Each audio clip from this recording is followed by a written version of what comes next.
A Good Friday murder pushes the count to 32. The Prime Minister delivers his Easter message. As we gather in worship and praise, and with family, friends and neighbours, let us do so in a spirit of peace. Eleuthera's economy still ailing, we'll take you there. New problems with the reconstruction of Prince Charles Drive, plus an organization that usually provides help and hope needs your help. I'm Nakia DeVoe, and this is NB12 Weekend.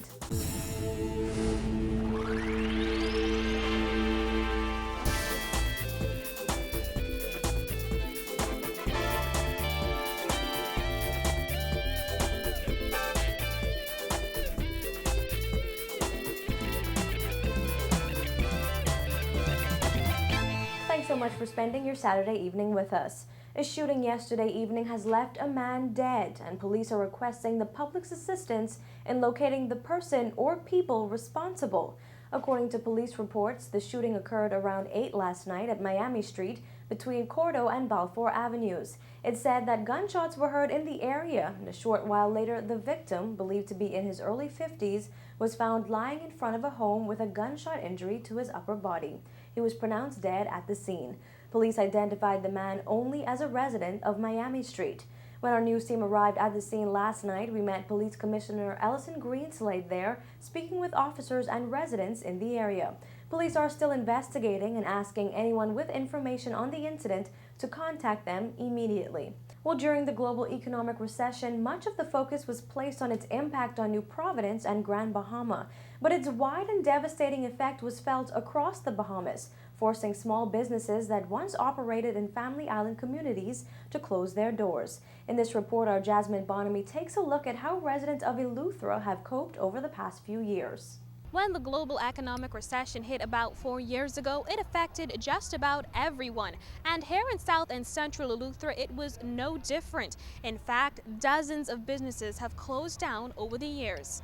In fact, Eleuthera residents insist it has become increasingly difficult to function when so many are out of work. Like many other family islands, small family-owned businesses are the backbone of their communities. However, many have been forced to shut their doors. In South and Central Eleuthera, only a handful of businesses have managed to survive the tide of economic instability that swept the island in 2008. Thomas Sands, whose family owns several businesses on Eleuthera, says theirs is one of few. His family's portfolio includes real estate, insurance, shopping centers, and supermarkets. The backbone of the family islands is the small businesses. They basically, I would estimate, the guests employ half to 60% of the labor here. So there have been some businesses that have gone out of business because of the harsh challenges and increase in the operational costs over that period of time. The Sands family has been in business for more than 30 years and employs a number of Eleuthera residents. But the veteran businessman admits it was a huge challenge that called for extraordinary measures like tapping into family resources. It definitely is a challenge to stay in business. I would say that most people who have been in business for an extended period of time have possibly used their extra resources, their reserves, and trying to stay afloat.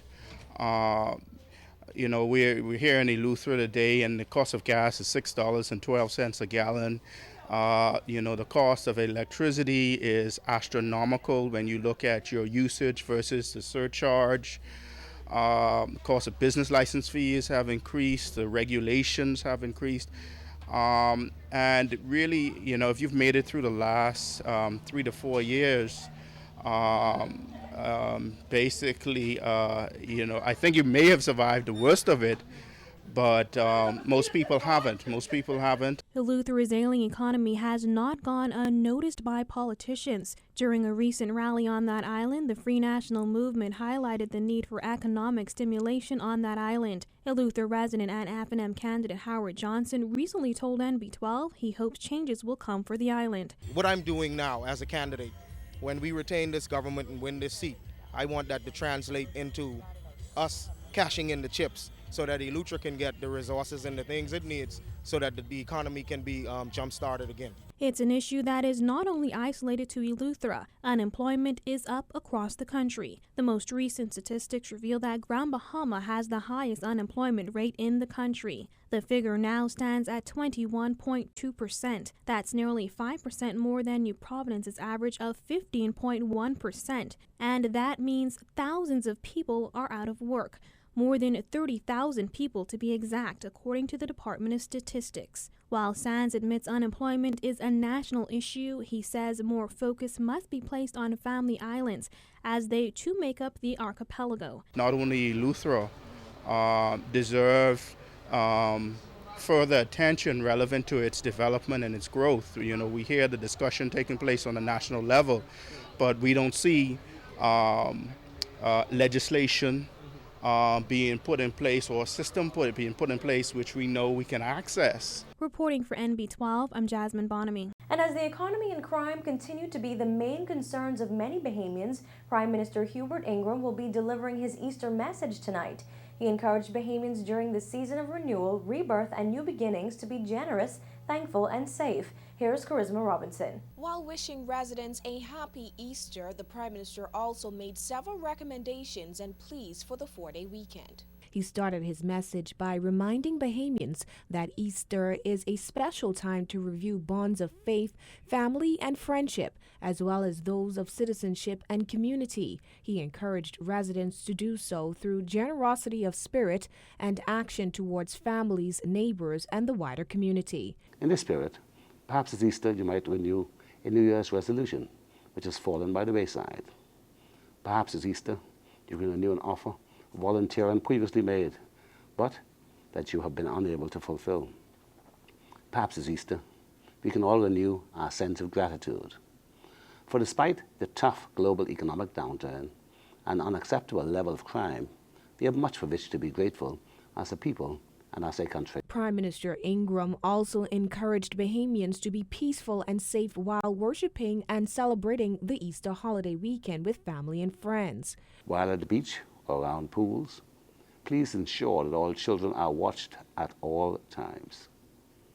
In the spirit of neighborliness and community, please provide an extra pair of eyes on those children who may not be yours. Please take precautions in driving. Do not speed. Please buckle up and do not drink and drive. Motorcyclists should wear helmets. Children and young people should sit inside of trucks, or if in the back, they should sit down within the body of the truck. Let us all work to avoid accidents, injury, and possible heartache, and walk away from any potential altercations which may lead to further problems. The Prime Minister advised that police officers will be especially attentive this holiday, and he also asked that beachgoers show appreciation for several improved beaches by keeping them clean, green, and pristine. Reporting for NB12, I'm Charisma Robinson. You can watch the Prime Minister's full Easter message immediately following tonight's newscast. Well, police officers also sending out a safety message as thousands of Bahamians head to the beach for what's considered the first big beaching weekend of the season. Inspector Anthony Roll encourages all parents to keep a watchful eye on children when they're near water and to never go swimming while intoxicated. Don't allow your kids to be out of sight. Don't allow your kids to dive into unknown waters or shallow waters, and do not allow your kids to swim alone. Ask your kids to swim along the shorelines, so you'll be able to always keep an eye on your kids. And if you're caught in a rip current, children, swim sideways along with the current. Don't swim against the flow of the current.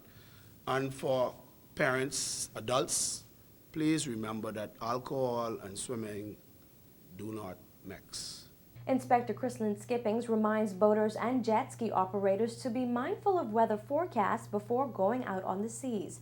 And she noted that police will be out on the beaches in full force to enforce the law and encourage safe water activities. Going to pay special attention to those persons who are operating vessels without license, and to those persons who operate jet skis without licenses, and who also break the law as it relates to jet skis.